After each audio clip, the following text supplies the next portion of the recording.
Europe 1, Jean-Marc Morandini. le grand direct de la santé. Le grand direct de la santé, aujourd'hui on va commencer donc avec l'activité physique. C'est important même quand on a 50 ans et plus. Selon l'INSEE, 2/3 des personnes sans activité sportive ont plus de 50 ans. Alors quel sport choisir? Comment entretenir sa forme? Gérald Kierzek, vous êtes médecin urgentiste et Gérald, on a le sentiment aujourd'hui que c'est compliqué quand on a plus de 50 ans de faire du sport. On ne sait pas quoi faire, on nous dit faites attention au cœur, faites attention à la santé. Alors ça c'est vrai, il faut faire attention à son cœur, il ne faut pas démarrer n'importe quel sport à partir, vous dites 50 ans, moi je dirais même un petit peu avant, c'est au-delà de 45 ans, carrément. Surtout si on n'a pas eu d'activité physique ou d'activité sportive, se remettre comme ça à partir de zéro à une activité sportive, eh bien il faut le faire avec un certain nombre de précautions, et ces précautions c'est une visite médicale. Je crois qu'il est déraisonnable de redémarrer une activité sportive après 45 ans sans visite médicale, où le médecin va vous examiner, va en fonction de vos antécédents médicaux, de votre dossier médical, voir s'il y a des examens complémentaires à faire. Et le premier examen à faire, c'est pour le cœur justement, c'est l'électrocardiogramme. Après 45 ans, redémarrer une activité sportive, il faut un électrocardiogramme, voire une épreuve d'effort. Alors vous savez, l'épreuve d'effort, c'est quoi? C'est quand on va vous faire pédaler sur un vélo, vous allez aller voir le cardiologue avec des électrodes partout, et ça va simuler, ça va reproduire un effort cardiaque, et ça va permettre de le faire en toute sécurité pour cette première reprise, en voyant si votre cœur tient le choc ou ne tient pas le choc. Alors, je voudrais juste faire une précision. L'activité physique et le sport, c'est pas pareil. Aller passer une visite médicale avant une activité sportive, c'est le préalable. Mais l'activité physique, c'est tout simplement marcher.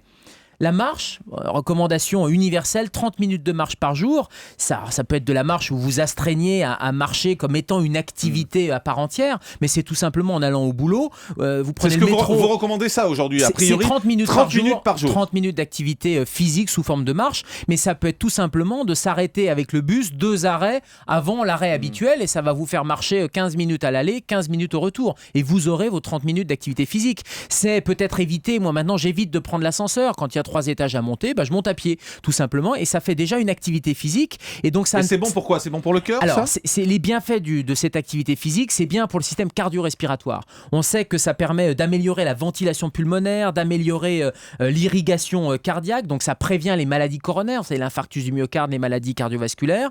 C'est bon pour l'appareil locomoteur, c'est bon pour les articulations, parce que les articulations, elles vont travailler, elles sont pas sédentaires et elles ne vont pas se rouiller. Mais c'est bon aussi pour le système nerveux, on sait que ça prévient le déclin cognitif, que ça entretient la vigilance. C'est bon pour la sexualité également. Ah bon? Et ça, à tout âge, absolument, parce que... Je vais m'arrêter 4 arrêts avant.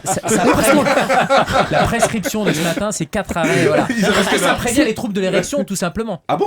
Le fait de marcher? C'est vasculaire. Vous savez que l'érection, c'est un système vasculaire. Chez les hommes. Et que chez les femmes, c'est compliqué, Stéphane Berger. Merci de cette précision. Isabelle Quenin. En plus, descendre 4 arrêts plus tôt, ça permet de faire des rencontres. Moi, ce que je voulais savoir, c'est quand on marche, est-ce qu'il faut serrer le ventre? Ça, c'est le truc qu'ils nous disent tous. Alors, quand vous marchez, vous rentrez le ventre pour les abdos et pour votre dos. Quand vous montez les escaliers, vous le faites en rentrant le ventre aussi. Est-ce que ça a un intérêt, ou est-ce que là encore, c'est du pipeau? Docteur Kierzek. Alors, ça a un intérêt d'avoir une posture correcte. Ça a surtout un intérêt pour le dos, pas tellement pour faire les abdominaux, parce que c'est pas en rentrant le ventre que vous allez vous développer des tablettes de chocolat, mais en tout cas vous tenir droit et avoir une posture de marche qui est la plus homogène possible. C'est surtout pour préserver votre dos et renforcer la ceinture autour de la colonne vertébrale. Docteur Sophie Lemonnier. Oui, petite précision, c'est vrai, rentrer le dos pour la posture, on l'a compris, mais il faut en même temps, je dirais, pour nous les femmes, c'est entre nous là, il faut serrer les fesses. Parce que si vous rentrez... ça fait beaucoup, hein. Ça fait beaucoup. Là, dans la tête, il faut coordonner. Hein. Donc c'est-à-dire il faut serrer les fesses, rentrer le ventre et se tenir droit. Pourquoi? Pour éviter, si on rentre trop le ventre, on appuie sur le bas-ventre, je dirais, et on risque des descentes d'organes. Bon, c'est maxi, ce que je dis là. Mais je dirais faire les deux à la fois pour nous. En même temps, Anne Le Gall. Quand on veut un certificat d'aptitude au sport, on va voir qui? Parce que parfois, on va voir le généraliste et on a l'impression qu'il ne surveille pas grand-chose. Voilà, on s'essouffle un peu, mais il n'y a pas vraiment d'électrocardiogramme. Alors, il y a déjà certains sports qui nécessitent un certificat médical approfondi. Je pense à la plongée sous-marine, par exemple, ou si vous voulez faire du sport en compétition, il va falloir aller voir un médecin qui est généralement certifié par la fédération sportive et qui nécessite nécessitent un certain nombre d'examens. Il y a certains sports qui nécessitent d'avoir justement un électrocardiogramme ou une épreuve d'effort. Mais sinon, si vous reprenez une activité physique sportive à minima, votre médecin généraliste va vous examiner.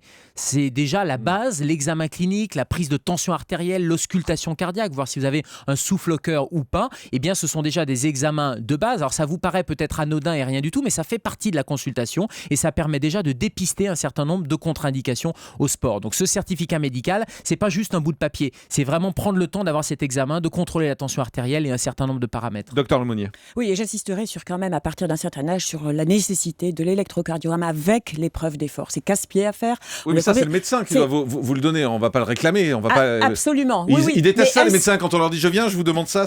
Oui, mais alors, vous n'aimez pas ça, vous, hein? Non.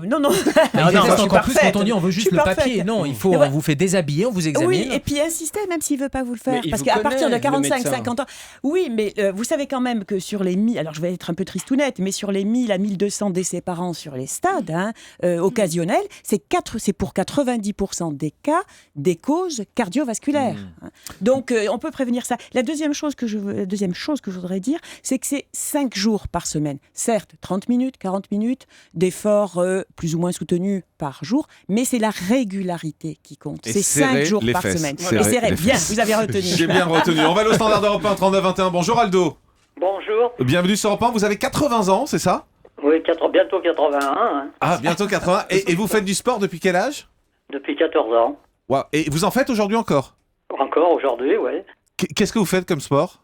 Eh ben, je fais régulièrement du footing.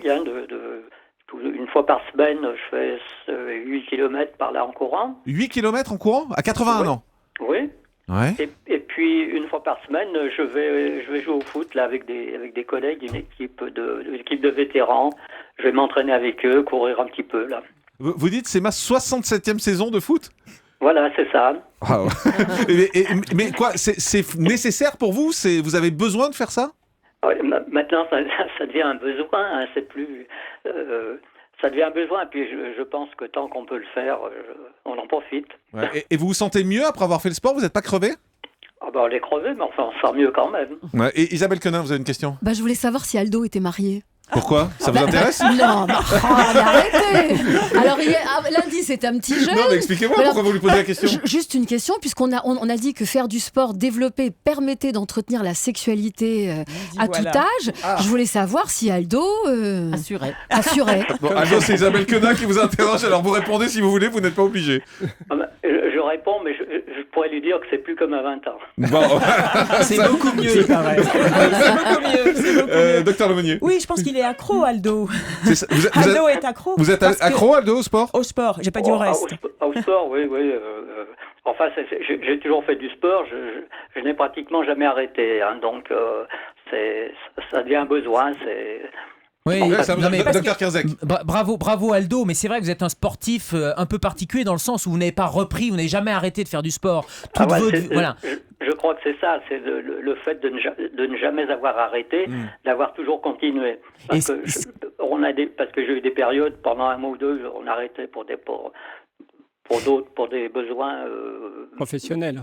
Professionnels ou médicaux. Non, mais ce qui vous permet de faire des sports, j'allais dire, mais de jeunes. C'est-à-dire que le jogging et le foot, c'est vrai qu'on s'attendrait plutôt à ce que ça soit des gens en première partie de vie qui font ces sports-là. Et le conseil qu'on peut donner à nos auditeurs, c'est qu'à partir de 45-50 ans, quand on redémarre une activité sportive, ce qui n'est pas votre cas parce que vous n'avez jamais arrêté, Aldo, c'est d'éviter des sports trop violents. Et c'est vrai que le jogging ou le squash, par exemple, qui sont très violents sur le plan cardiovasculaire, c'est peut-être pas la meilleure idée. En revanche, il faut plutôt travailler sur l'endurance. Et je pense, alors la marche, ça peut être la marche sportive ou ça peut être le vélo, ça peut être la natation, qui sont de très bons sports de reprise. La danse de salon. Oui, aussi, éventuellement. Merci Aldo, en tout cas, vous êtes fabuleux. Continuez à faire ce sport, continuez ce jogging, 8 km par semaine, et puis il continue à s'entraîner au foot, c'est fabuleux. Merci Aldo de nous avoir appelé.